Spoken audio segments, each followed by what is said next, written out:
Hello, hello! Ako po muli si Rio. Welcome po sa channel ko. Share ko po ngayong araw ang naging pauwian ng aming mga alagang ibon. First lap na po ngayon ng ating derby. Kagaya po ng sabi ko nung nakaraan, nais ko pong ibahagi ang naging pauwian ng aming mga ibon sa pagdating po ng derby. Medyo busy po tayo na nakakaraan kaya hindi ko po na-share ang training namin. So, ngayon nga po, pinawalan po ang ating mga ibon kaninang 7 a.m. sa Pitogo, Quezon. Meron po itong distance na 180.14 kilometers. Tara po, ibahagi ko po ang naging pauwian ng aming mga ibon. So, ayun na nga po, muli ko pong i-share sa inyo ang naging pauwian ng aming mga ibon. Ngayong first lap derby, kagaya po ng sabi ko kaninang intro, pinawalan po sila sa Pitogo, Quezon. So, ang mga lumahok pong ibon ay 6,261. Yun po ang ating total bird entry. At ang ating pong isinali ay 14 birds. So, 14 birds po ang ating aantayin ngayong araw. Ayan. As of 9:26, dumating na po ang ating first bird na si 2658. Ayan, in-stick na po natin. At ang kanya pong speed ng ating iklak ay 1,217. So, ayan, medyo dikit-dikit po uwian nila kasi as of 9:27, lumiligid na po ang ating second bird. So, ayan. I-stickin na po sana si second bird kaso po lumipad po ulit siya. Medyo nagpapakit po siya ngayon kasi po first lap po ng ating derby. So, kagaya po ng sabi ko nung nakaraan, hindi ko po na-share yung training kasi nga po medyo busy tayo. So, ngayong derby po ay share ko po sa inyo. Ayan. Istickin po sana ulit siya pero lumipad na naman po siya. O, diba talaga? Gusto niya talaga ng medyo mas mahabang oras sa camera. So, antayin lang po natin ang kanyang pagdapo. At, ayan. In-stick po ulit siya, si 224, 270. Siya po ang ating naging second bird. So, naiklak naman po natin ang ating second bird. Ang speed pa po niya ay 1,202. So, ayan. Hindi na po masama. So, abang po ulit kami dyan kasi po 12 birds pa po ang ating aantayin. So, ayan. As of 9:29 ay lumiligid naman po ang ating third bird na. So, ito pong ating third bird na inaantay ay walang iba kundi si 2656. So, ayan po. In-stick lang din po siya at ng ating iklak, ang kanya pong naging speed ay 1,189 pa po. So, hindi na po masama, diba? At ngayon po, ang ating fourth bird naman ang ating aantayin. As of 9:31, ayan. Wait lang po natin kasi medyo umiikot pa po ang ating fourth bird pero at least napakita na po siya sa ating camera. So, antayin lang po natin ang kanyang tuluyang pagdapo sa landing board para po mapakita na po natin yung picture niya. So, ayan po ang ating fourth bird ay medyo nabitin yata kaya matagal-tagal siyang umikot. So, ayan. Antayin lang po natin ang kanyang pagdapo para po may-share ko na po sa inyo ang kanyang naging speed at ang ating pagkaklak sa kanya. So, medyo gahol kami niya nung klinaklak namin kasi nagluloko na yata si Mabsi niyan. Pero umabot pa siya. As of 9:31, si 2654 ay atin ng iklinak. So, ang kanya naman pong naging speed ay 1,173 pa po. So, ayan. Fourth bird po natin siya. At kagaya po na sabi ko, nagloloko na si Mabsi. Error na po yung lumalabas sa mga kasunod niya. So, sa backup na lang po kami nagkaklak ngayon. So, ayan, dumating na po ang ating fifth bird as of 9:36 na si 224269 at ng ating clock ay ang kanya po naging speed ay hindi pa naman po ganun kaano kasi 1,132 pa rin po. So, sa backup na lang po namin to niload kasi nga po, nagloloko na po si Mabsi. So, kung mapapansin nyo, 5 ibon na po natin nang dumarating. At patuloy pa rin po tayo nag-abang. So, ayan. Umaliwalas na yung paligid, di ba?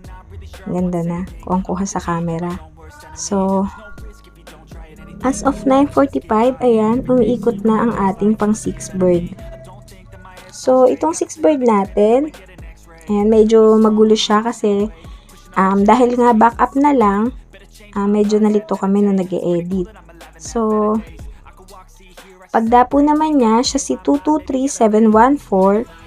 Ayan. At ang kanya pong naging speed ay okay pa naman po, sa speed na lang kami nagbase kasi nga po, kagaya po na lagi kong sasabi, naglolo ko po si Mabsi.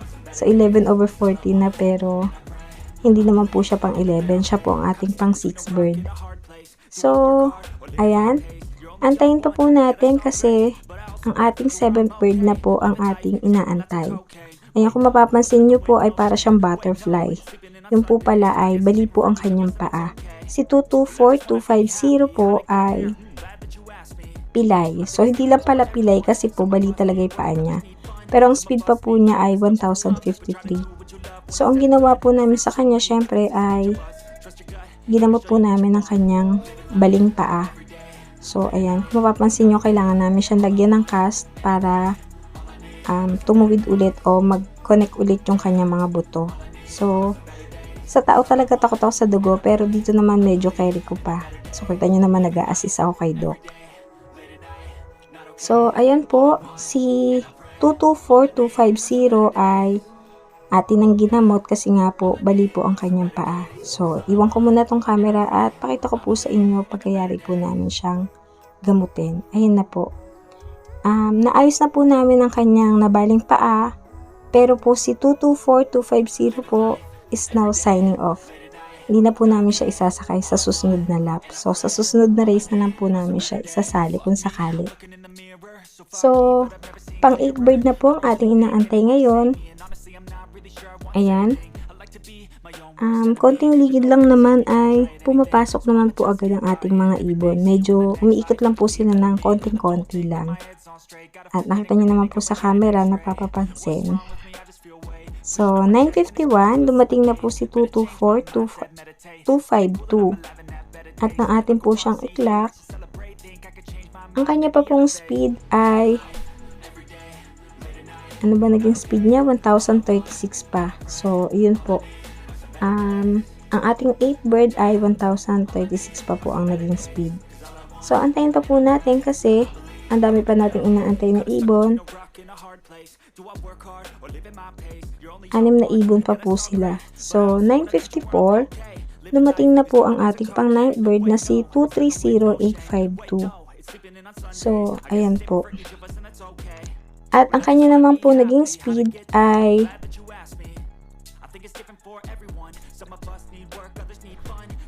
ayan, ay 1025 pa po. So, kung mapapansin nyo, medyo okay pa po ang naging pauwian natin. At 9 na ibon na po ang dumadating natin as of 10:11.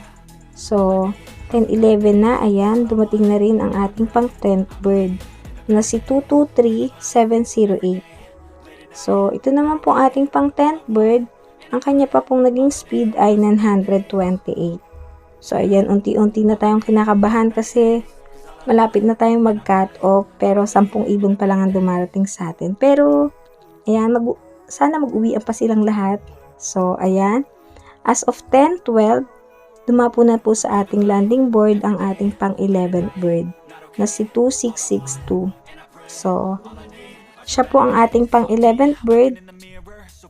Pero dahil nagloloko nga po si Mabsi, medyo mali po yung band.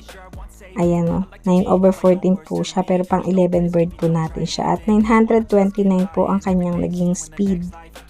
So, 3 ibon na lang ang inaantay natin, kaya malapit na tayo makatapos. At sana nga ay makumpleto natin sila. So, as of 10:28, makikita nyo naman, patuloy tayong nag-aabang ng ating mga alagang ibon. So, 3 na lang naman inaantay natin at as of 10:28 ay dumating na po ang ating pang 12 bird na si 224253. So, siya po ang ating pang 12 bird. Ayan, pumasok na rin naman po siya at ng ating iklak, ang kanya pong speed ay 859.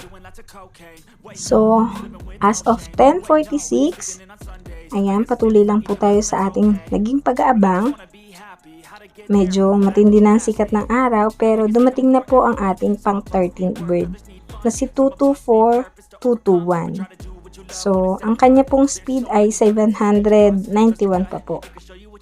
So, isang ibon na lang ang ating inaantay at dumating naman din agad siya as of 10:52 si 2663. So, ayan po, na atin po siyang iklak. Ang kanya pong speed ay 771 pa po. So, ayan. Nakakompleto po tayo ng ibon. So, ayan. Kinuhanan ko po ang ating mga ibon habang namamahinga sila sa loob at kompleto na naman po sila. At na makita po natin kompleto ng ating mga ibon, ano pa nga ba ang ating gagawin kundi pakainin na po natin sila. So, pinakain na po namin ang aming mga ibon pagkayari niyan. At, ayan, kung mapapansin nyo ay nagkain na naman po sila. Medyo okay naman po yung naging pauwian. Yun nga lang po, nawalan po kagad tayo ng isa sa ating mga alaga. Umuwi naman po siya pero hindi na po natin siya isasakay sa susunod na race kasi nga po, bali po ang kanyang paa. So, under observation na po siya. Ayan po, maraming salamat sa pakikiabang po sa amin. Sa patuloy pong nanonood sa aking video, maraming salamat po sa inyong lahat. Sana po ay patuloy nyo akong suportahan. Sa mga bago po sa aking channel, huwag nyo po akong kalimutang isubscribe. Pakiclick na rin po ang notification bell para lagi po kayong updated sa mga post ko. At maaari nyo rin pong ishare ang aking mga video kung inyong nagustuhan para po mas maraming makaalam. Sana po ay nag-enjoy po kayo sa shinare ko na pauwian ng aming mga ibon ngayong First Lap Derby. Maraming salamat po muli sa inyong lahat at kita-kita pa po tayo sa mga susunod ko pang vlog. Maraming salamat!